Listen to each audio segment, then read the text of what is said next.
Boa noite, dando início a mais uma live do IARGS. Hoje nós falaremos sobre as criptomoedas, sua regulação e aplicações jurídicas. Quem vai ser o nosso convidado é o Dr. Manuel Gustavo Nilbart Trindade.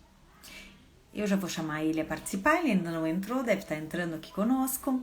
Lembrando então que a doutora Sulamita Santos Cabral, presidente do Instituto dos Advogados do Rio Grande do Sul, dá as boas-vindas a todos que prestigiam as lives do IARGS, em nome de toda a diretoria, e que o IARGS está com uma plataforma inteiramente digital durante a quarentena.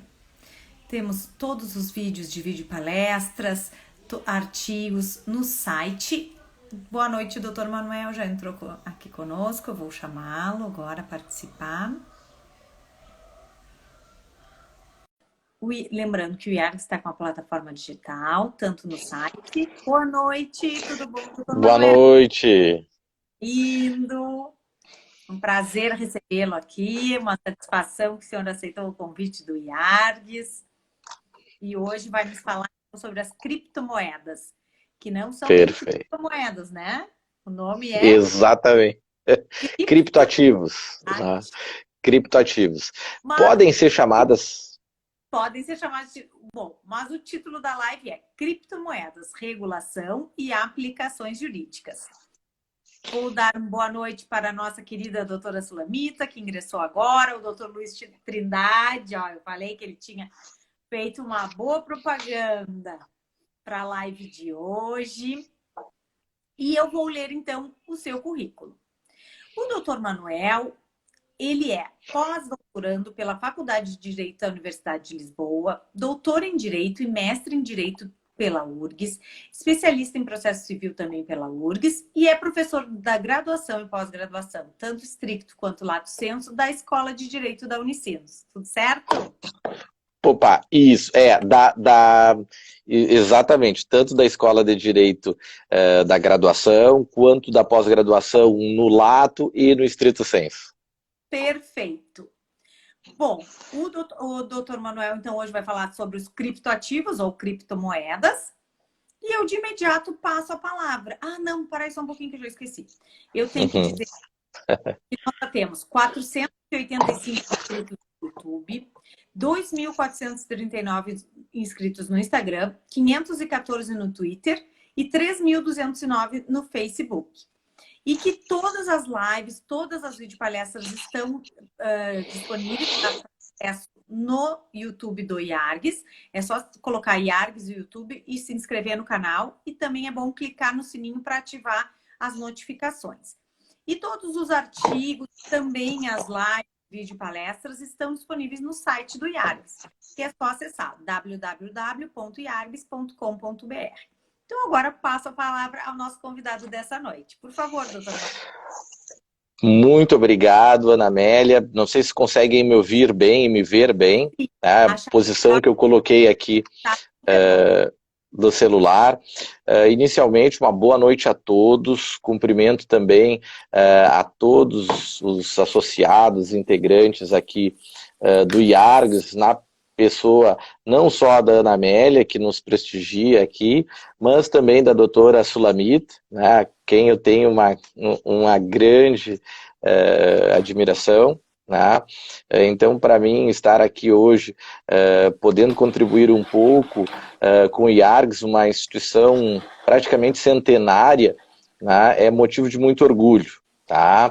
Também cumprimento a doutora Kali, que então fez o convite. Muito me honra estar aqui. Tá? E ainda mais para tratar de um tema tão importante, tão atual, como são os chamados criptoativos. Tá? É uma responsabilidade muito grande falar sobre um tema desta relevância aqui para o IARGS, que eu sei que sempre aqui sempre muito bem prestigiado, com palestrantes brilhantes, como é o caso do Luiz Trindade, que nos antecedeu, né, está aqui também nos prestigiando. Também fica o meu abraço a ele, né, registrado aqui expressamente. Eu peço um pouquinho de escusas, porque eu estou... o celular aqui ainda ficou um pouquinho solto, mas eu acho que agora não vai mais ter problema.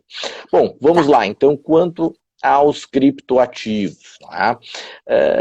Por que é tão importante os criptoativos e que na realidade, né, Ana Amélia, como estavas perguntando antes, o que são esses tais de criptoativos? Tá? Isso é muito importante, todo mundo quer saber, né? Especialmente por um exemplar deles, que são os chamados bitcoins. Tá? Bom, vamos lá. Para que nós consigamos... mais famosos, a gente pode dizer assim. Os mais famosos, exatamente. Entre todos os criptoativos, sem dúvida alguma, no mundo inteiro, o mais conhecido, não é, são os bitcoins. Até mesmo porque, nos últimos anos, né, embora seja uma realidade muito nova, muito recente, eles alcançaram uma valorização fenomenal. Então todo mundo ficou muito atento a essas novas possibilidades de aplicação, de investimentos e assim por diante. Mas vamos entender então um pouquinho o que são os criptoativos. E para que nós possamos, Ana Amélia, me interromper. Eu vou te interromper para tu baixar um pouquinho o celular para a gente enxergar melhor. Aí, agora perfeito. Sim. Perfeito. Eu acho que agora ficou melhor, né? Ficou melhor. Qualquer coisa, tu ficas à vontade para me interromper a qualquer momento. Não te preocupe. Não tem problema algum. Tá bem. Opa, agora continua bom, né? Continua bom, pode deixar assim que tá bom. Continua bom. Tá. Então vamos lá, né? Para que nós possamos entender os criptoativos, antes disso nós temos que entender uma nova tecnologia que enseja o surgimento dos criptoativos, que é a chamada tecnologia de blockchain. E o que seria então essa tecnologia de blockchain? Nada mais é do que uma tecnologia, não é? Com criptografia assimétrica em rede distribuída e que por meio de incentivos econômicos faz com que em uma rede de computadores de forma descentralizada sejam feitos registros. Então, assim, a grosso modo, para que se consiga entender um pouco melhor essa realidade, blockchain seria uma espécie, né, como o próprio nome diz, numa tradução livre, então seria uma cadeia de blocos, onde são feitos os registros de todas as transações ou operações que no seu âmbito são realizados. Então vamos pensar assim um paralelo que seria um livro razão, um livro caixa, tá? Onde todas as operações que são realizadas ficam lá, né, devidamente inscritas para quem quiser ver. E qual é a diferença, então, do blockchain para outras formas de registros? Por exemplo, nós temos lá, dentro da lógica do direito notarial, nós temos os registros, né, dentro das matrículas dos imóveis, todas as transações que vão sendo realizadas vão sendo lá averbadas. Tá, mas como é que acontece no blockchain? No blockchain, isso é distribuído. E qual é a vantagem de ser distribuído? Que não tem como ser apagado e sequer há como alguém ir lá e burlar, né? Tentar alterar indevidamente estes registros. E por que isso? Né? E por que então se chama que é uma tecnologia distribuída? Porque ao invés de estar registrado apenas em um servidor, não, estes registros são validados por todos aqueles que participam da rede. Então, é virtualmente até mesmo impossível que venha-se a burlar este sistema. Ou seja, ele traz uma confiabilidade, uma segurança muito grande. Não é? Claro que alguns já aventam a possibilidade que essa nova tecnologia poderia, por exemplo, vir a substituir os registradores, os notários, porque é uma forma muito segura e relativamente acessível em termos de custos para se fazer registros das mais variadas operações possíveis. Pode ser uma compra e venda, pode ser, por exemplo, o que ocorre no sistema financeiro por meio dos bancos, não é mesmo? Por exemplo, se eu passo para ti uma determinada quantia, isso vai estar lá registrado. E quem é que certifica isso? São as instituições financeiras e o próprio Banco Central. A partir de uma tecnologia descentralizada como essa, nós não teríamos mais a necessidade desse intermediário. E por isso que se chama de uma tecnologia onde se propicia a desintermediação e também ela não é só uma iniciativa em que supre a necessidade do intermediário, mas ela também é distribuída. É muito interessante para quem quiser ver isso assim de forma um tanto quanto lúdica ou mesmo gráfica. Sim. Existe o chamado diagrama de Baran. Não é? São assim, expressões gráficas desta realidade. Né? Um registro centralizado seria, por exemplo, o que acontece com um notário, onde tem os seus livros. Sim. Se eventualmente, antigamente, né, os livros fossem físicos e pegassem fogo, isso desapareceria. Descentralizados são aquelas situações onde eventualmente existem vários servidores, mas ainda assim, se atingido um destes servidores, aquelas informações que lá estão, elas são apagadas ou podem ser adulteradas no caso da existência de um hacker ou assim por diante. No caso de uma tecnologia distribuída, todos aqueles que participam da rede ao mesmo tempo e que, vamos lá, né, oferecem sua capacidade de processamento para registrar essas operações, estão validando todos esses registros. Então, é virtualmente impossível apagar esses registros. Tá? Então, por isso, há a possibilidade de desintermediação e mesmo de distribuição. Bom, a partir disso, então, vamos lá, é possível, tá, que nós venhamos a criar criptoativos utilizando a tecnologia de blockchain. E, basicamente, como nós já havíamos conversado um pouquinho antes, agora da nossa live, né, nós temos 3 tipos de criptoativos. Né? 3 tipos, vamos dizer assim, com as finalidades mais usuais. É claro que a tecnologia de blockchain pode ser utilizada para diversas possibilidades. Mesmo nós conversamos muito rapidamente, por exemplo, uma das possibilidades seria os próprios smart contracts, né? Ou, numa tradução livre, contratos inteligentes, que outro momento a gente pode falar um pouquinho melhor sobre isso, que de inteligentes não tem nada. Né? Na realidade, a melhor tradução seriam contratos automatizados, ou ainda melhor, Sim. contratos com execução automatizada. Né? Isso, e que poderão ainda, num futuro muito próximo, ajudar muitos operadores do direito, especialmente nós advogados. Né? Como eu te disse, não é, Ana Amélia, assim, não se preocupem os advogados. Não vai não precisa ter medo, nossa... né, desse futuro de forma que já alguma, tá aí. De forma alguma. Eles só vêm a nos auxiliar. Mas é importante, por conta destes avanços, que os operadores do direito se apropriem desses conhecimentos, porque é a nossa área de atuação. Claro. E é muito importante, então, que a gente já venha a se inteirar destas novas possibilidades, não é mesmo? Bom, tem que então se atualizar, tem que saber o que está vindo de novo. Exatamente, exatamente. Bom, então vamos lá. Quais são os 3 tipos, basicamente, ou 3 espécies de criptoativos que nós temos? Temos a primeira delas, que são chamados coins, não é? Que Sim. muito se assemelham, Ana Amélia, às moedas tradicionais ou soberanas, que são emitidas por bancos centrais ligados a uma determinada jurisdição. Não é? Então seriam, sim, poderíamos dizer, né, quase criptomoedas. Seriam as coins. Sim, Bom, esses seriam moedas, o mais similar a uma moeda. Exatamente, mais se assemelhariam à função de moedas. E como mesmo tu mataste a charada quando conversávamos logo antes, né, não são moedas por quê? Porque moeda é um conceito jurídico. Não é apenas um conceito econômico. Do ponto de vista econômico, as moedas têm que desempenhar 3 funções: reserva de valor, unidade de conta e meio de troca. E os criptoativos do tipo coins? Pode perguntar. Professor, faltou eu dizer uma coisa do seu currículo. Que o senhor é economista também. Exatamente. Que vergonha! Então peço perdão aqui e faço esse apenso.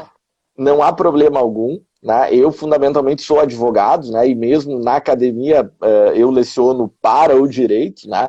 Mas a economia realmente vem a agregar, ajuda muito. Vamos dizer, muito, especialmente para a minha linha de pesquisa, que é a análise econômica do direito, que permite, por exemplo, abordar temáticas dessa natureza. Perfeito. Né? Então, lá no âmbito da economia, para que servem as moedas? Né? Reserva de valor, meio de troca e unidade de conta.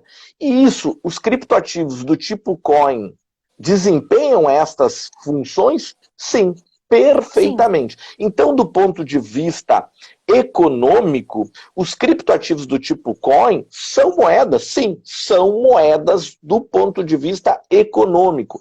Mas por que eu, particularmente do ponto de vista técnico, se me perguntarem, falarei, né, irei me referir a criptoativos e não a moedas? Porque como nós já adiantamos, né, e tu tinhas muito bem já matado essa charada, moeda é um conceito jurídico e nós podemos ir lá consultar a nossa Constituição Federal no artigo 21, que está lá: compete à União emitir moeda. Então, somente a União poderá emitir moeda, e mais, lá no seu artigo 164, diz que a competência da União para emitir moeda será exercida exclusivamente pelo Banco Central. Então, vejam, ainda que os criptoativos do tipo coin desempenhem as funções econômicas de moeda, moeda juridicamente eles não são. Tá? Mas são muito semelhantes à moeda. Por exemplo, vamos pegar, dentre todos os criptoativos do tipo coin, o mais conhecido, que é o Bitcoin. Bom, ele tem lastro? Não, ele não tem lastro, ele não tem valor intrínseco. Ele não é como o ouro, né, que tem um valor intrínseco. Mas, vamos lá, isso não é um elemento suficiente para distingui-lo da moeda jurídica, porque a moeda, do ponto de vista jurídico, como nós a conhecemos, as moedas soberanas ou tradicionais, elas também não têm mais valor intrínseco. Não. Desde que terminada a vigência de Bretton Woods, não há mais paridade com o ouro. E no caso do Brasil, muito antes disso, muito antes de Bretton Woods, desde Getúlio Vargas já não havia mais essa garantia de paridade. Tá? Então vamos lá. Os bitcoins exercem um papel, né, muito semelhante à moeda, como meio de troca, como reserva de valor, como unidade de conta, tanto é que tem cotação. A gente pode acompanhar a cotação, como a gente acompanha a cotação das outras moedas no câmbio, a gente acompanha, e aí há diversos sites, né, que estão acompanhando a cotação que o mercado atribui a essas moedas, conforme o quê? A lei da oferta e da demanda, como qualquer outro bem. Então, não se diferencia nesse atributo em relação aos outros ativos financeiros. Bom, eu posso comprar coisas com Bitcoin? Bom, comprar, falando coloquialmente, sim, eu posso comprar, fazer operações de compra e venda, pagando, ao invés de utilizar dinheiro, criptoativos do tipo coin, como é o caso do Bitcoin. Mas te pergunto, quer dizer, não, é uma pergunta retórica, tá, Amélia? Só para o pessoal pensar. Sim. Eu posso comprar algo com Bitcoin? Mas para lá, o que nos diz o próprio Código Civil? Tá? O Código Civil nos diz, não é mesmo, que as operações de compra e venda se darão mediante o pagamento do preço em dinheiro. Mas, como o criptoativo não é dinheiro, não é moeda, nós não estaremos diante de uma compra e venda, porque Sim. não há dinheiro pagando o preço. Bom, mas então qual operação nós estaremos? Por exemplo, se eu quero te comprar um automóvel, né, o automóvel da tua titularidade, te pagando com criptoativos, eu estaria diante de qual figura jurídica? Bom, de uma permuta. Né? Eu estou trocando coisa por coisa. É uma troca, exatamente isso. Mas vejam, a moldura jurídica é muito semelhante, porque economicamente se aproxima muito de moeda, mas moeda não é. Tá? Sim, então, esse ponto é bastante importante. Bom, vamos lá. Tá? Então, o primeiro tipo nós conseguimos já compreender, que é o tipo coin, que não é moeda juridicamente, mas muito se assemelha às funções de moeda do ponto de vista econômico. Bom, tem regulação sobre isso? Não, não tem regulação sobre isso. Não é? Porque é como qualquer outro. Tem, né? Ainda não tem. Exatamente, a gente vai ver que já existem basicamente 3 iniciativas legislativas nesse sentido, mas que ainda não se concretizaram. São projetos de lei. Não há nada ainda não existe ainda uma lei específico, uma lei que venha regular essa matéria. Bom, mas, vamos lá, se porventura houver algo que se aproxime de uma operação de câmbio, que seja criado um criptoativo por meio de uma instituição financeira ou bancária, o que já vem acontecendo, isso não significa que outros instrumentos normativos não possam vir a incidir sobre essa realidade. Tá? Por exemplo, se envolva algo relacionado a câmbio, se envolva algo relacionado a meios de pagamento, a gente tem que estar de olho com a legislação e a normatização do próprio Bacen, do Banco Central, que irá incidir sobre essa realidade. Tá? Então, primeiro ponto. Tá? Bom, nós estamos diante, como todos sabem, né, dentro da iniciativa privada, o princípio da legalidade, que não é proibido, é permitido. Mas isso não significa que instrumentos normativos já existentes não possam, né, como eu disse, incidir sobre essa realidade. Nós vamos ter que nos ater a ele. Por exemplo, eu não vou poder mandar dinheiro para fora, entre aspas, por meio de criptoativos, sem eventualmente estar incidindo até mesmo numa infração jurídica, né, até num crime de evasão de divisas. Pois de evasão de divisas. Exatamente, então a gente tem que ter esse cuidado. Não é que não exista nenhuma regulação sobre isso, não é? Fiquei com uma dúvida, vamos ver se eu não vou falar. Claro. E eles, nessa hipótese que a gente falou antes, né, da permuta, né, tu compras o meu carro através, né, de uma criptomoeda, de um criptoativo. Não entra naquela proibição que também não pode ser moeda estrangeira, os negócios? Não, porque chega a ser... não é moeda. Não é moeda, é uma troca. Tu tá permutando por outra coisa. Tá? E nesse sentido, nós não observamos nenhum tipo de ilegalidade por conta do próprio princípio da legalidade. Como um bem. Exatamente. Exatamente. E vamos lá, já as autoridades reguladoras já sinalizam minimamente no sentido da aceitação desses fenômenos. Né? Basta ver que a própria Receita Federal já vem normatizando o assunto na forma de declarar, obrigando a declaração. Então, vamos lá, se fosse proibido, sequer haveria uma iniciativa nesse sentido. Exato. Não ia ter nem essa hipótese. Exatamente. Uma segunda, vamos dizer assim, finalidade ou aplicação dos criptoativos seriam os chamados utility tokens, tá? De utilidade, tokens de utilidade. Tá? Esses são uma espécie... Vamos lá. Temos aqui a primeira... Tenho já vários elogios, que eu não quis te interromper, né, algumas falas, mas temos aqui do Dr. Rafael Campos Velho, dizendo: a evasão de divisas só estaria configurada quando a criptomoeda for trocada por uma moeda estrangeira? Excelente pergunta. O nosso colega, inclusive de pós-graduação, o professor doutor Rafael, né, procurador federal. Então é teu conhecido. Olha, já tem aqui uma outra resposta. vou continuar, vou te ler para tu entender o contexto e as pessoas poderem nos acompanhar. Então, o doutor Rafael perguntou se a evasão de dívida só seria configurada quando a criptomoeda fosse trocada por uma moeda estrangeira. E a doutora Tanajara Lang continua falando. Mas nessa situação, como há a globalização da moeda, justamente por não haver um domínio por um país, como incidirá algum crime? Por exemplo, posso comprar no Brasil e vender na Itália, de acordo com sua cotação. Exato, exatamente. Tá. Mas se isso vier em algum momento, tá? Isso tudo é muito recente, é tudo muito novo, está tudo muito sujeito a ser autuado, né? Nós temos muitas consultas a esse respeito, especialmente por clientes. Diz que é o tema do TCC dela, só para... Excelente, excelente, excelente pergunta, né? Qual é o nosso entendimento, tá? Existem vários entendimentos a esse respeito, tá? O nosso entendimento é que não há nenhuma vedação, tanto é que muitas vezes até mesmo é difícil conseguir identificar com quem nós estamos fazendo uma determinada operação, né? Mas no momento em que no exterior esta operação é liquidada e transformada em outra moeda, isso poderia sim configurar evasão de divisas. Tá?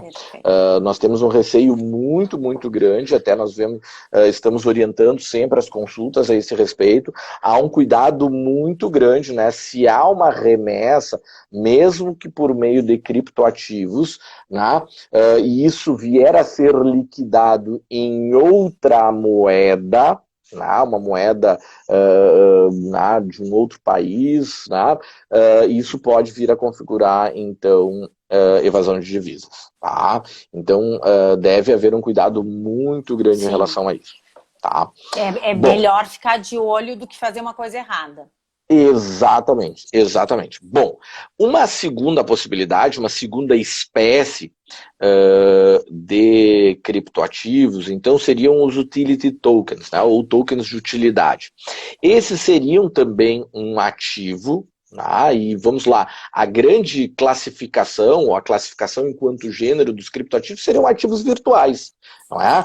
Que inclusive já podem compor o patrimônio de alguém. Tá? Então, até podemos falar um pouquinho mais adiante sobre isso. Se compõe um patrimônio, inclusive pode ser executado esse patrimônio, esses criptoativos. Tá? Mas temos que ver que existem essas diferenças entre cada uma dessas espécies de criptoativos.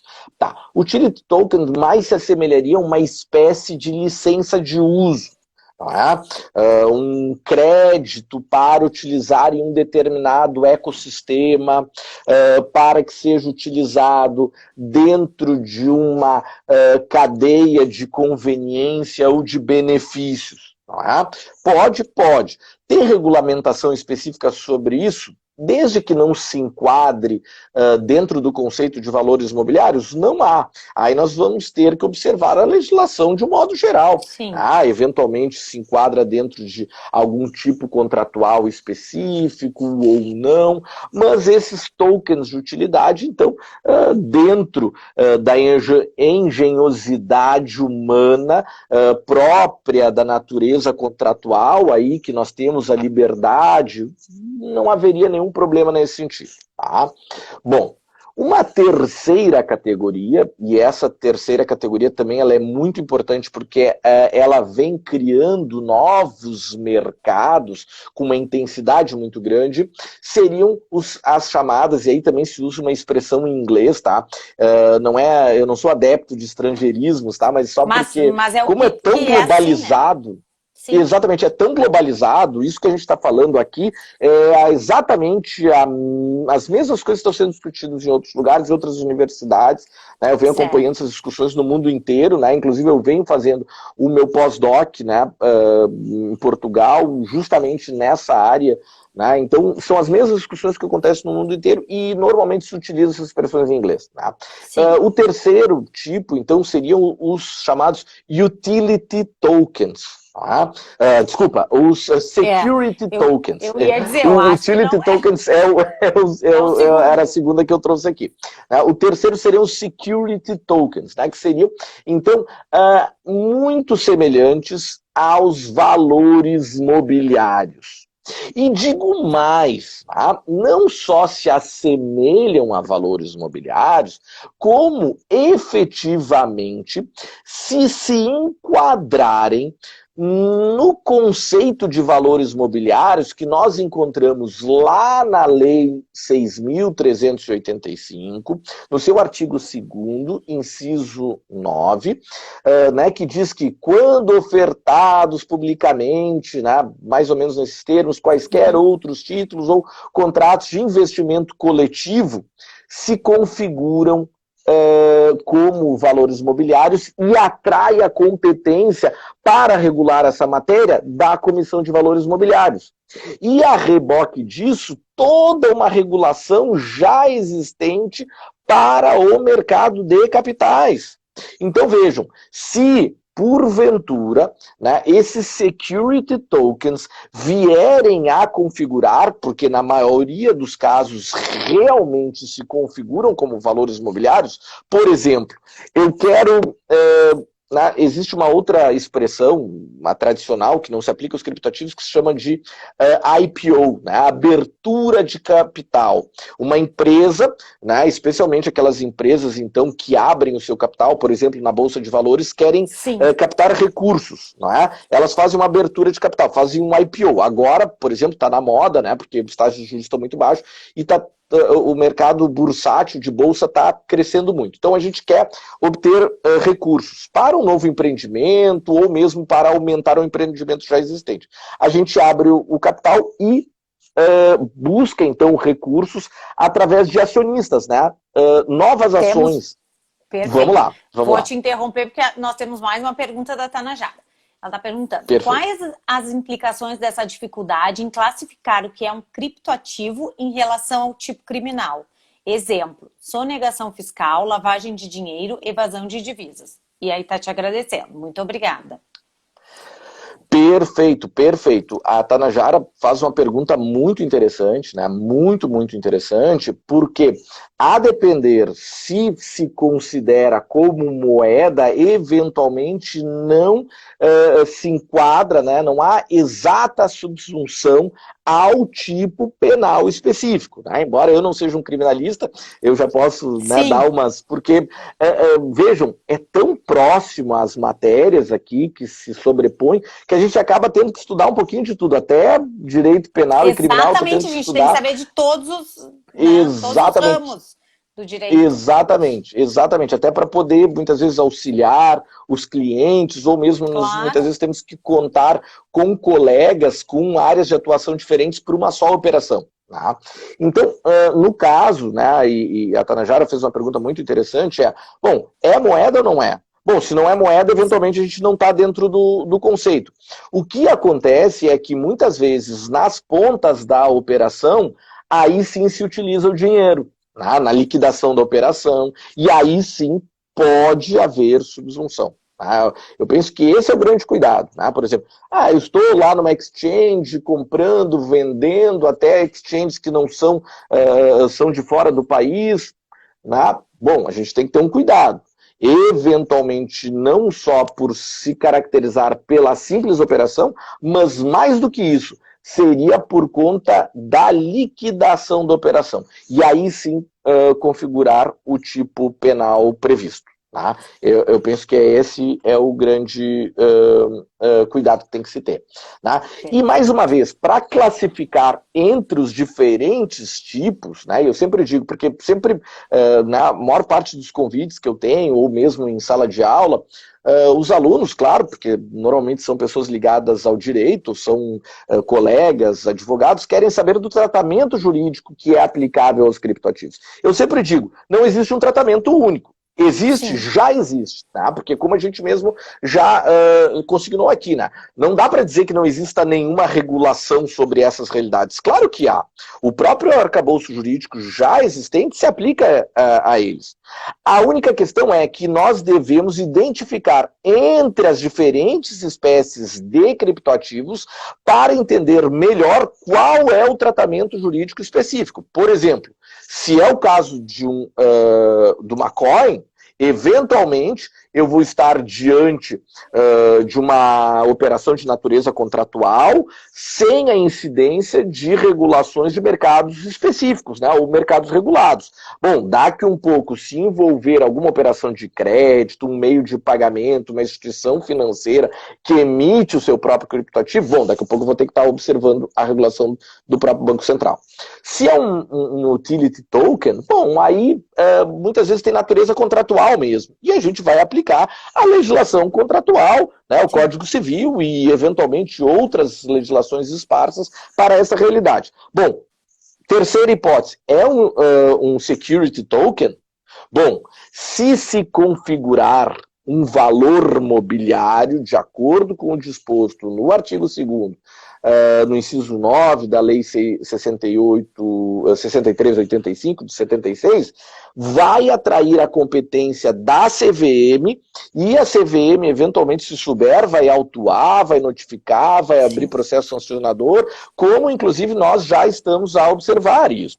Inclusive, eu posso dizer assim, obviamente não vou citar nomes, nada disso, nós já estamos a observar uma atuação forte, até mesmo porque muitos processos são públicos, pode ir lá no site da própria CVM e observar isso, autuações, notificações, processos administrativos, sancionadores, inclusive, né?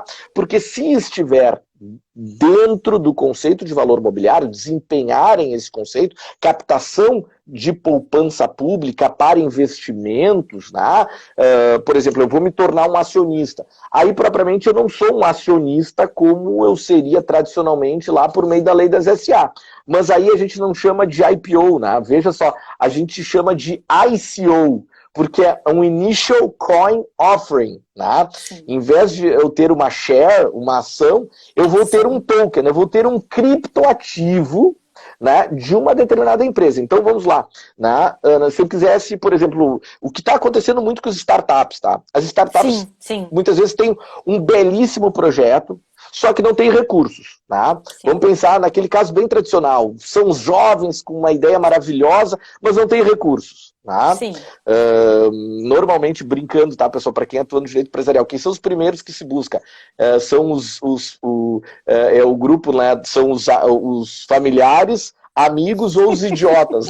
Brincando, obviamente. Né? Mas, se esses não têm, a gente vai para os bancos. Os bancos, normalmente, veja como tem tudo a ver com aquela questão que nós falamos de blockchain e desintermediação. No caso do banco, tem um intermediário. O intermediário cobra para isso. Tá? Ele cobra o quê? O spread bancário. A taxa de juros é muito elevada. Obter recursos, por exemplo, no mercado financeiro no Brasil. A gente pode observar que a taxa de juros no Brasil é a maior do mundo. Eu não estou falando favor ou contra, só estou sendo objetivo analisando o quadro fático existente. Bom, uma alternativa muito boa é buscar no mercado de capitais, de valores mobiliários. Só que antes, isso era muito difícil. Para tu abrir o teu capital na Bolsa de Valores, isso se resume a empresas de um patamar muito grande. Mas hoje em dia, por conta da tecnologia de blockchain e a possibilidade da realização de ICOs, a gente já tem acompanhado.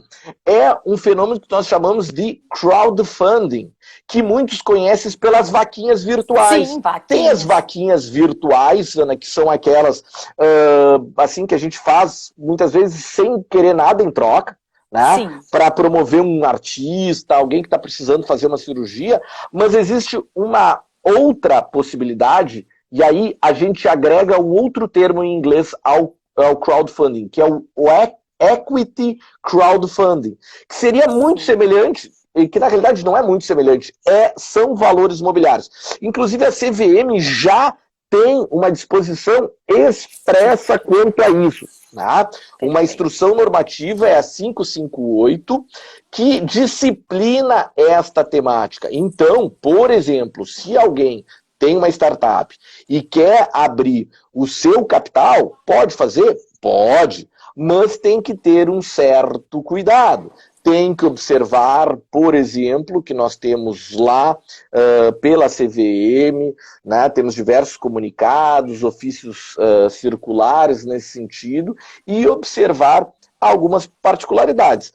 Há, por exemplo, já a figura do Equity Crowdfunding, que são investimentos coletivos que podem ser realizados por plataformas virtuais, desde que atendidos alguns requisitos mínimos.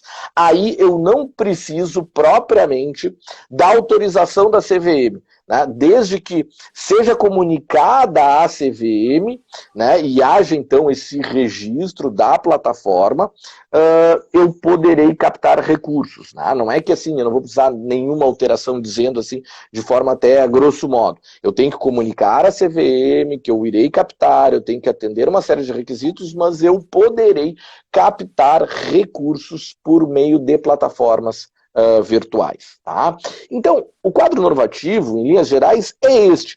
Primeiro, nós temos que identificar qual é o criptoativo, qual, por meio da função que ele exerce, e é a partir daí que nós poderemos identificar qual é o tratamento jurídico que será aplicado ao caso.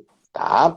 Algumas questões que eu gostaria de salientar a vocês que são interessantes ainda. Tá?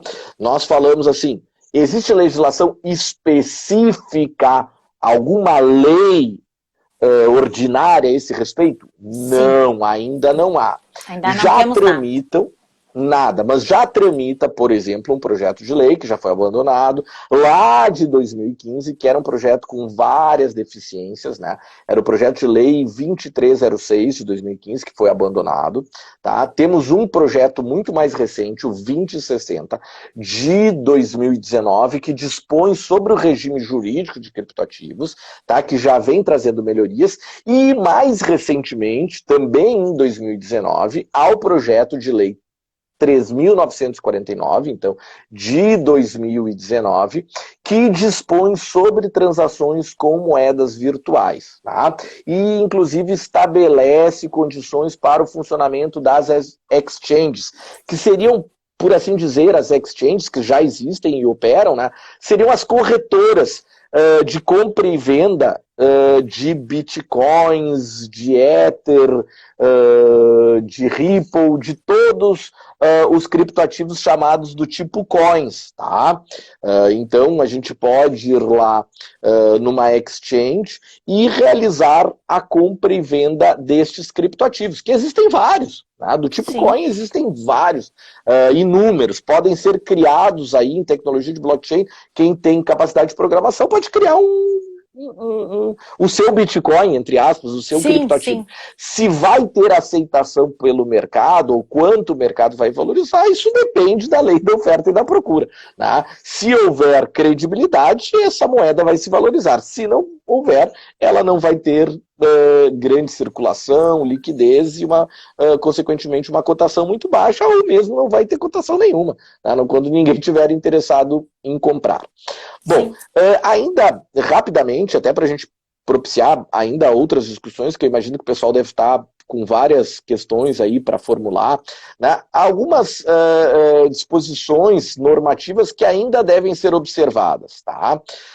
Especialmente eu cito, né, os tributaristas já conhecem muito bem, mas existe a instrução normativa da Receita 1888, de 3 de maio de 2019, que lá já estipula todos os cuidados e mesmo a obrigatoriedade da declaração da titularidade de criptoativos, tá?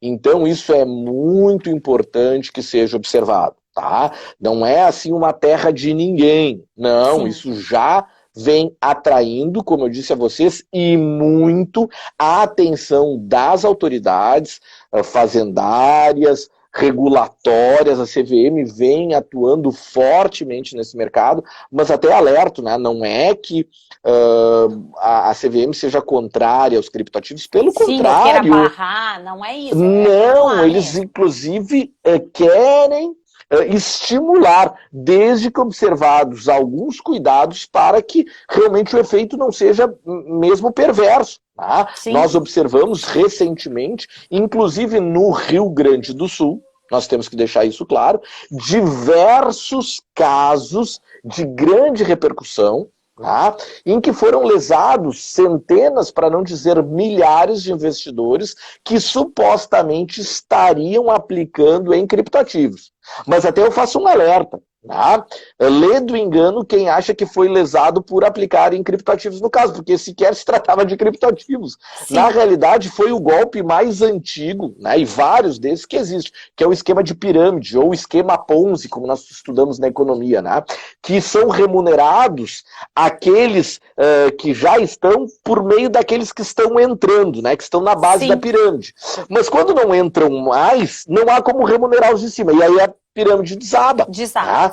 Desaba. Então, na realidade, aquelas pessoas que foram prejudicadas, não é porque elas aplicaram em criptoativos, é porque, na realidade, os criptoativos não geravam aqueles rendimentos que as pessoas que estimulavam elas a aplicar nisso estavam dizendo.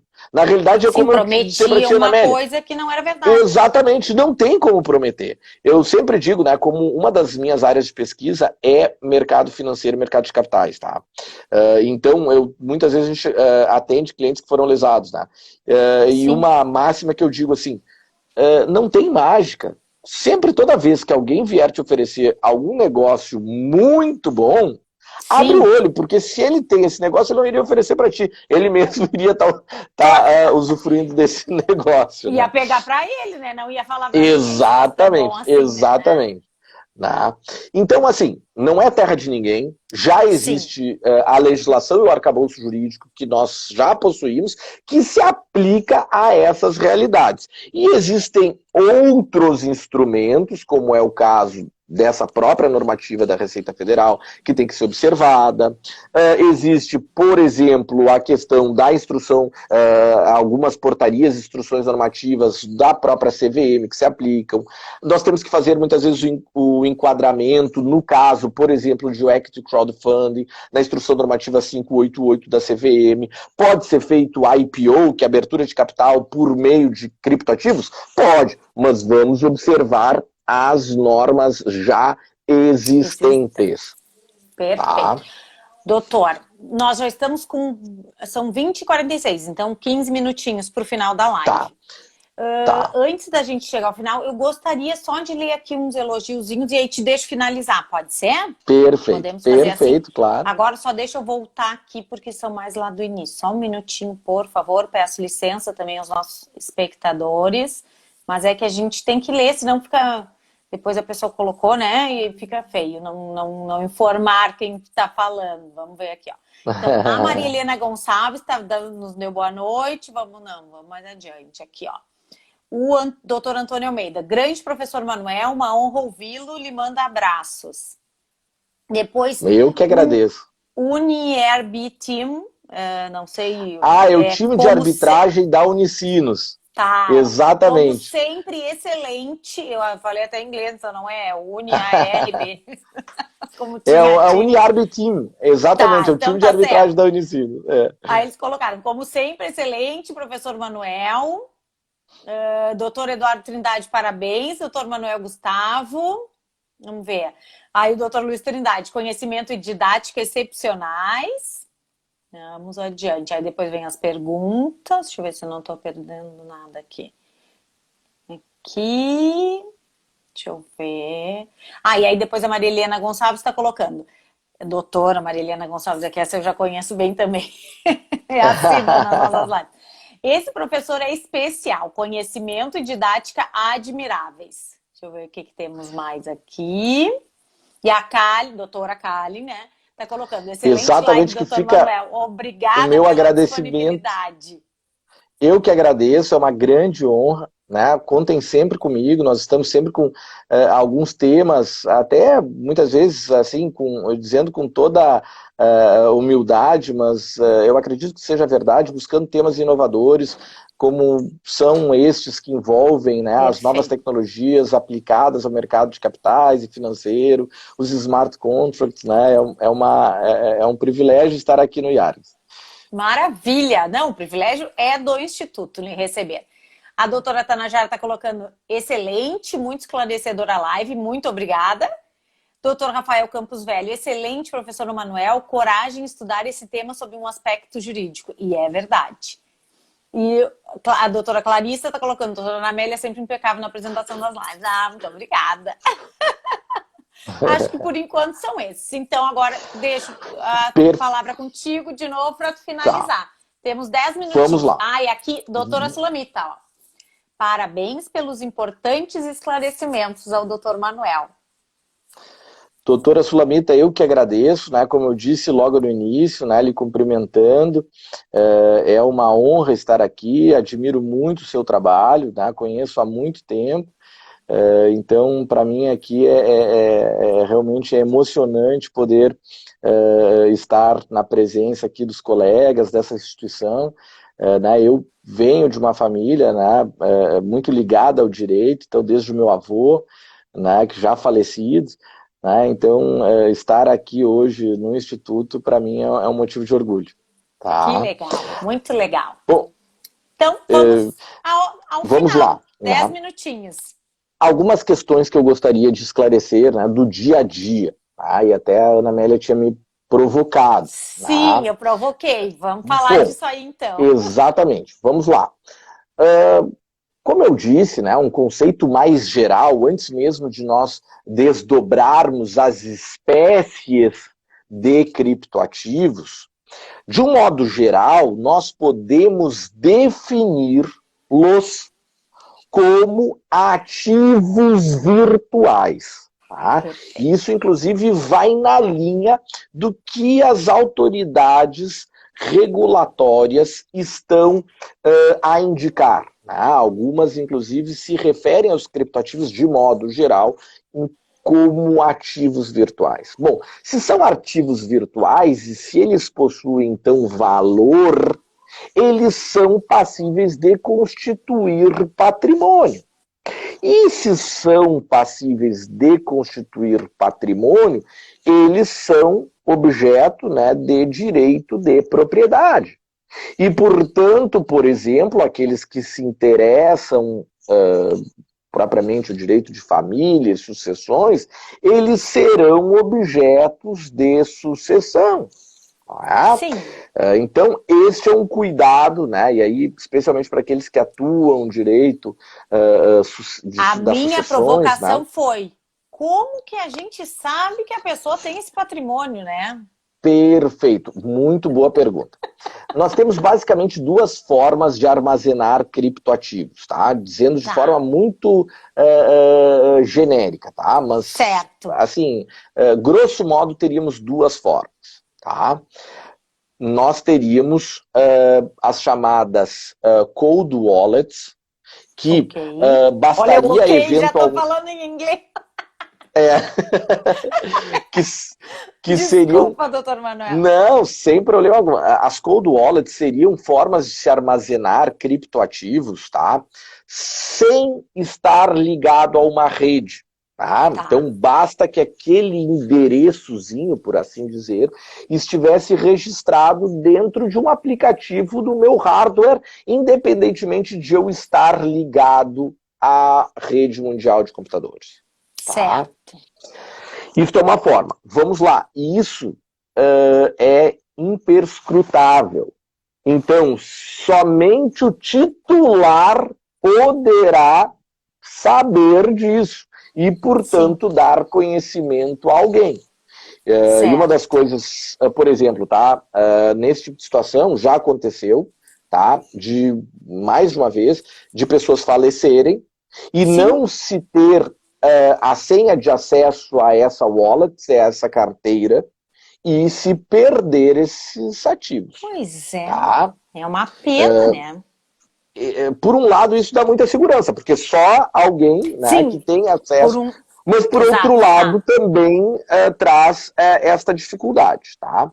Nós já temos outras situações onde os criptoativos estão custodiados por uma exchange. Né? Seria basicamente algo próximo às corretoras, né?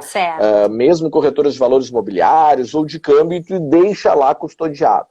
Bom, aí poderia haver até mesmo uma requisição judicial, né, desde que houvesse essa autorização judicial para isso, que fosse então oficiadas uma determinada exchange, ou várias, ou todas, já há inclusive notícias de requerimentos nesse sentido na jurisprudência, na jurisdição brasileira, né, inclusive noticiados alguns publicamente, em que alguém pediu e o juiz deferiu que fossem oficiadas algumas exchanges, que podem ser apontadas ou podem ser né, indicadas várias, para que informem se há criptoativos, especialmente do tipo coin, em nome de uma determinada pessoa. Sim, de certa pessoa.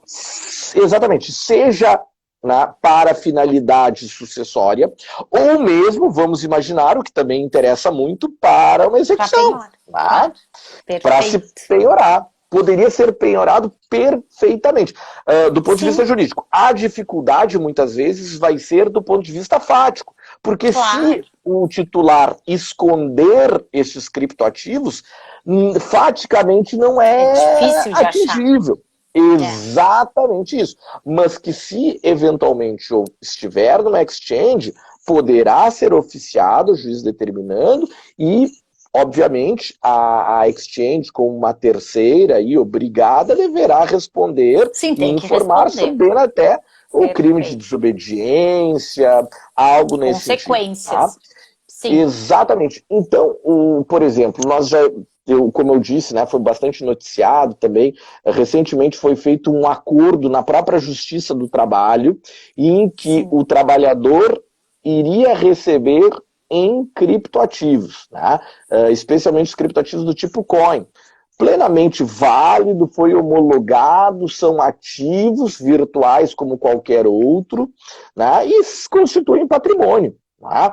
Mas não se confundem, né? Um ponto final, eu sei que a gente já está aqui queimando tempo. 5 minutinhos. 5 minutinhos. Que eles não se confundem com moedas digitais, tá? Ou moedas eletrônicas. Talvez a gente até poderia chamá-los de ativos digitais ou moeda digital, quando muito. Embora tecnicamente, como eu disse, não seriam propriamente moedas, tá? Mas em hipótese alguma se confundem com dinheiro eletrônico. Porque dinheiro eletrônico não é uma transferência eletrônica. Exatamente. Não dá para dizer isso que é isso. Já existe. Já existe. O dinheiro eletrônico é a expressão eletrônica de reais e é regulamentado pelo Banco Central, é o que nós utilizamos com frequência, tá?